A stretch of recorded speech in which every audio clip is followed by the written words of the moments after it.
Et vous qui me regardez actuellement, quelles sont vos croyances au sujet de l'argent? Pensez-vous aussi qu'il est mal d'aimer l'argent car l'amour de l'argent est la racine de tous les maux? Pour ma part, ma réponse est catégorique. Non, l'amour de l'argent n'est pas la racine de tous les maux. Et oui, vous m'avez très bien entendu. Et d'ailleurs, je vais réitérer mon affirmation. L'amour de l'argent n'est pas la racine de tous les maux. Hein? Qu'est-ce que tu viens de dire? Mais c'est écrit dans la Bible, frère. Comment peux-tu contester la parole de Dieu? C'est la parole de Dieu. La Bible dit que l'amour de l'argent est la racine de tous les maux. Et pour qui te prends-tu pour venir contester la parole de Dieu en disant que l'amour de l'argent n'est pas la racine de tous les maux?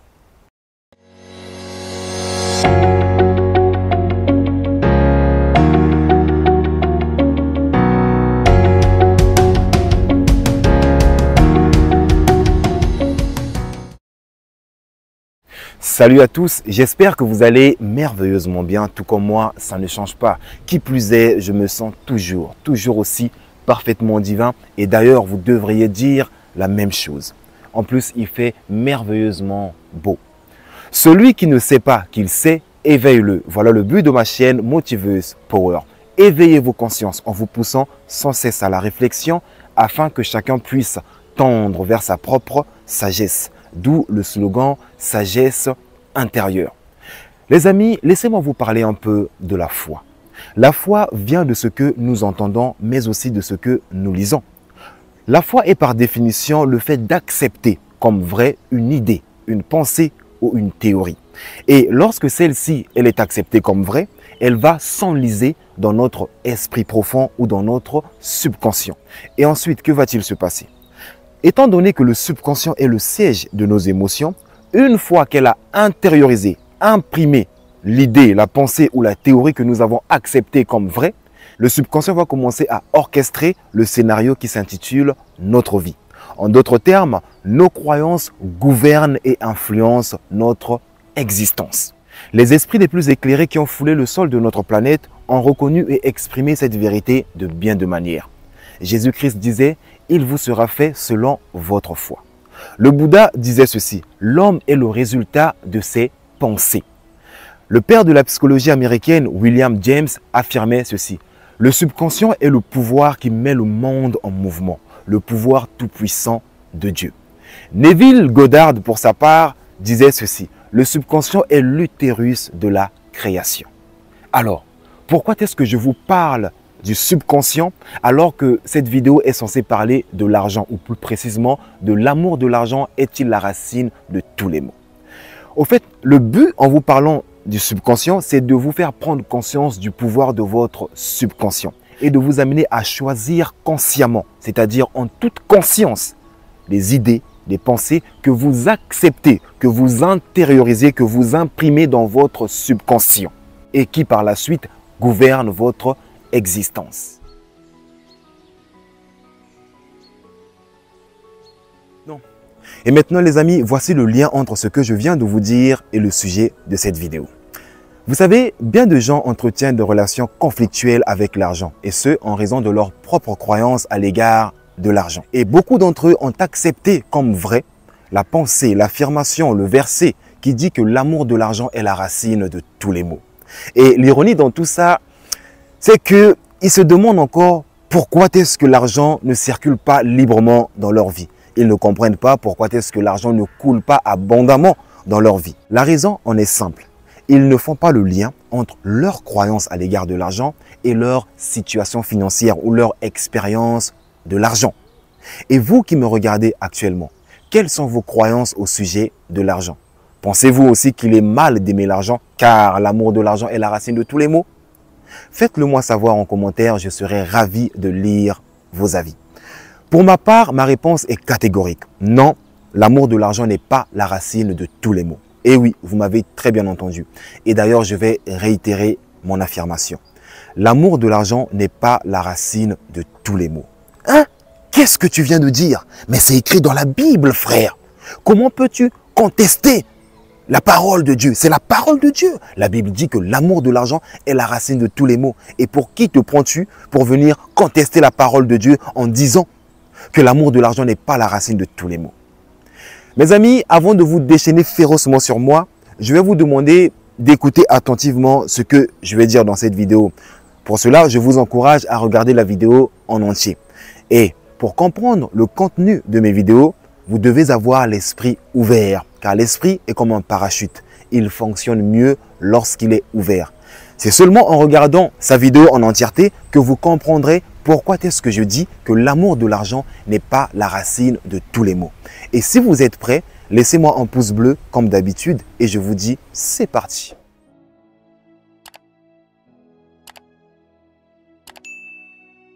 Pour comprendre l'argument que je défends comme quoi l'amour de l'argent n'est pas la racine de tous les maux, nous allons d'abord nous attarder sur l'argent. C'est quoi l'argent? Qu'est-ce que l'argent? L'argent est un moyen d'échange, un moyen de paiement ayant une valeur fiable aux yeux de tout le monde. C'est un moyen de paiement simple, pratique et efficace au vu des moyens de paiement d'antan. Vous êtes d'accord avec moi si je vous dis qu'il est beaucoup plus simple et plus pratique de payer ses factures ou de faire ses achats en carte bleue ou en espèces plutôt que de transporter une brebis, un mouton, un sanglier, une biche. D'ailleurs, je viens d'apercevoir une biche, une magnifique biche, pour payer vos factures. Imaginez-vous, vous transportez un sanglier à la poste. Vous ramenez votre sanglier, vous dites, ça, c'est pour mon loyer, mes factures d'eau et mes factures d'électricité. Monsieur, vous êtes sûr que votre sanglier est en parfait état? Bon, nous allons d'abord lui faire des examens pour être sûr que le sanglier que vous nous donnez en échange de votre loyer, de vos factures, est en parfait état. Essayez un peu d'imaginer. Ce serait vraiment la débandade. Au fait, l'argument que j'essaie de ressortir ici est que le système monétaire actuel est nettement plus pratique et plus simple et plus efficace que celui d'autrefois. Donc, en tant que moyen d'échange et de paiement, l'argent n'est pas mauvais. Et je ne vois pas en quoi le fait de l'aimer serait mal. Vous savez, cette croyance erronée au sujet de l'argent que nous avons intériorisée, comme quoi l'amour de l'argent est la racine de tous les maux, a fait naître en nous un lourd bagage négatif rattaché à l'argent, surtout dans les pays francophones. Essayez de demander à quelqu'un combien il gagne par mois et observez sa réaction. Vous verrez à quel point il vous sortira toutes sortes d'arguments échappatoires. Pourquoi? Parce que dans les sociétés francophones ou dans les pays francophones, les gens ont encore du mal à parler ouvertement et librement de l'argent. Et c'est dû à quoi? C'est dû à ce lourd bagage négatif rattaché à l'argent que nous portons. Et ce lourd bagage négatif rattaché à l'argent est lié à la croyance comme quoi l'amour de l'argent est la racine de tous les maux. Si l'argent est mauvais et que le fait de l'aimer l'est encore plus, pourquoi nous nous levons le matin pour aller échanger notre temps contre de l'argent? Pourquoi allons-nous travailler en échange d'un salaire? Si l'argent était mauvais, on ne travaillerait pas, vous resteriez chez vous tranquillement. Mais pourquoi nous le faisons? Vous allez certainement me dire, mais parce qu'on a besoin d'argent pour régler nos factures, pour payer nos loyers, pour se faire plaisir, pour s'acheter des vêtements et faire plein d'autres choses, pour voyager, et etc. Oui, ce qui revient à dire que l'argent est nécessaire. L'argent est une nécessité. Dans la structure socio-économique actuelle de nos sociétés, l'argent est nécessaire. Et je ne vois pas en quoi ce qui est nécessaire est mauvais. Et je ne vois pas pourquoi nous ne devrions pas aimer ce qui est nécessaire. Pourquoi serait-il mauvais s'il est nécessaire? Sur ce, je vous laisse méditer là-dessus.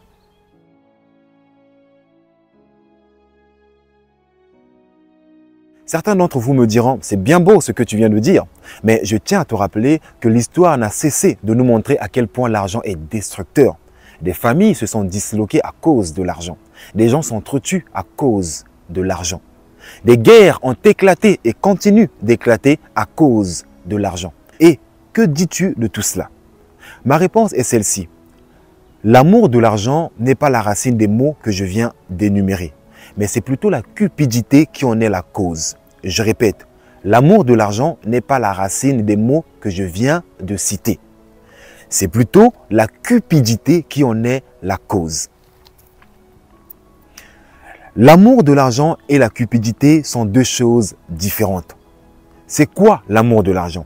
Aimer l'argent signifie l'apprécier à sa juste valeur, l'apprécier pour ce qu'il est.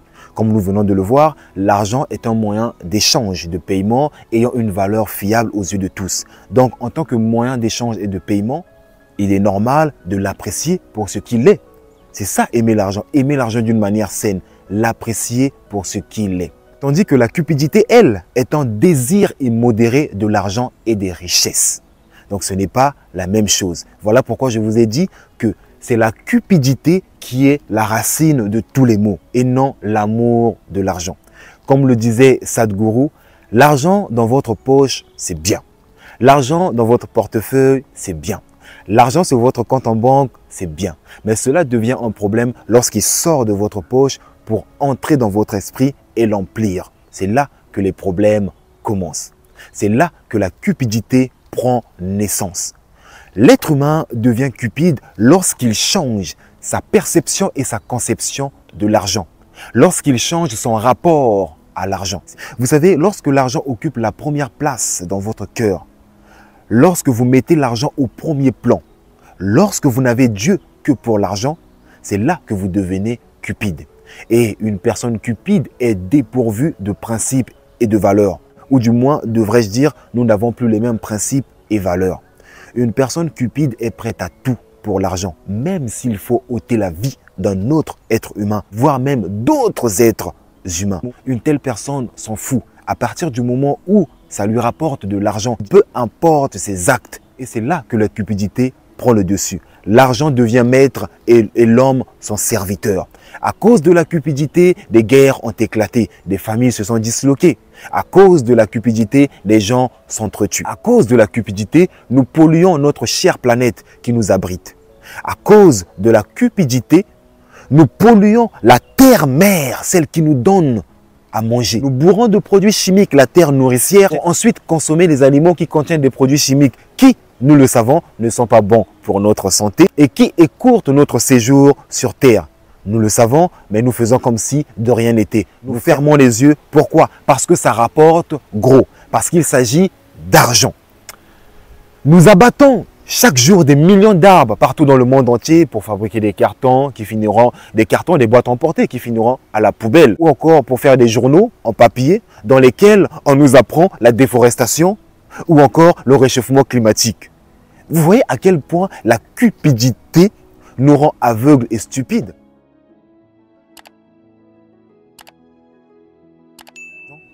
La race humaine dans son ensemble est arrivée à un stade où l'argent est devenu plus important que l'être humain. L'argent devient le mot d'ordre dans la conduite des affaires humaines. La guerre qui se passe actuellement à l'est de la République démocratique du Congo en est un très bel exemple. On pourrait faire cesser cette guerre du jour au lendemain. Mais pourquoi nous ne le faisons pas? Parce que beaucoup de gens perdraient beaucoup trop d'argent. Tout ne se résume qu'à l'argent. Les gens ne voient que l'argent. Les gens ne voient que l'argent. Nous avons des écologistes qui ne cessent de tirer la sonnette d'alarme sur les enjeux écologiques et environnementaux de notre planète. Mais nous faisons comme si de rien n'était. Ah, moi, j'y peux rien. Pourquoi?